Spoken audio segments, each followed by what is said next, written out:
In this video, we're going to continue our discussion of continuity. We're going to talk about one-sided limits and what it means to be continuous on a closed interval. So we've kind of danced around this idea. We're going to actually formalize it. We're going to talk about what it means to be a limit from the left or from the right of C. So limits from the right are what happens as x approaches C from the right side. So these numbers are going to be slightly larger than C. We're approaching C from the right, so C plus 0.001, so on and so forth. And we denote this as follows. The limit as x approaches C from the right of f of x. Now this plus sign doesn't necessarily mean that the numbers are going to be positive. It just means that they're going to be a little bit larger than whatever C is. So for example, let's evaluate the limit as x approaches negative 2 from the right of the square root of 4 minus x squared. So again, these numbers don't have to be positive, they just have to be a little bit larger than negative 2. So we're going to do this kind of going back to the old method of filling out a chart. And I want to come towards negative 2 from the right. So I might start off at like negative 1.75. A little bit closer would be negative 1.9. A little bit closer would be negative 1.99. A little bit closer would be negative 1.999. Go as far as you need to until you feel comfortable saying we've gotten close enough to negative 2 to know the answer or to recognize a pattern. So I'm just going to plug both of these, or all of these numbers in to my function, the square root of 4 minus x squared, until I get the answer. So I'm going to do that really quick. So keep in mind these are rounded answers. Since we're kind of just looking for a pattern or a graphical, something that we can graph, then that kind of helps us out here. But you can see very clearly that these numbers are getting smaller and smaller and smaller. They're getting closer to 0, and it actually does hit 0 when it gets to negative 2. So the limit as x approaches negative 2 from the right of the square root of 4 minus x squared is actually equal to 0. If you wanted to see this graphically, remember this is a function, y equals the square root of 4 minus x squared, and we can assume that y is greater than or equal to 0 in this case because it's equal to a square root. If you square both sides, you get y squared equals 4 minus x squared, and if you move the x squared over, you get x squared plus y squared equals 4. So this is the top half of a circle where the center is at 0, 0, and the radius is 2. So it's going to look roughly like this. We're only looking at the top half of it. But in this case, you can actually see very clearly the pattern as x approaches negative 2 from the right.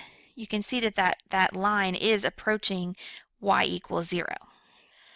Now we do have a very similar approach to take as x approaches C from the left, and in this case we're going to denote this as the limit as x approaches C with a little negative symbol here of f of x.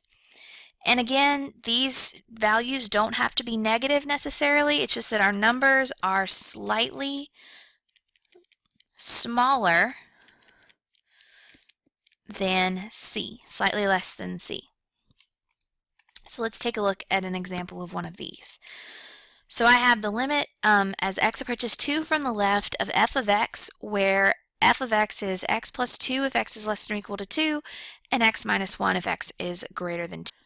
So I've sketched this out, and you can see that there is a discontinuity at 2 for this graph, and it is removable because there's no way we could make the graph continuous by only changing that single point.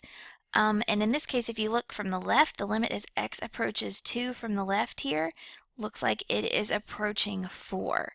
So the limit as x approaches 2 from the left of f of x is equal to 4. Now, here's a question. Does the limit as x approaches 2 of f of x exist? And the answer to this question is no, because on the left and the right it doesn't approach a single value. However, the limit as x approaches 2 from the left does exist. We could also talk about the limit as x approaches 2 from the right, and that would be 1. Now this leads us naturally into the discussion of a theorem which guarantees us the existence of a limit. Whenever we talk about the limit as x approaches C of f of x, this is what we call the general limit. And we are now going to refer to the limits from the left and the right as the one-sided limits.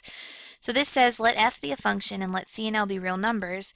The limit of f of x as x approaches c is L if and only if the limit as x approaches c from the left of f of x is L and the limit as x approaches c from the right of f of x is L.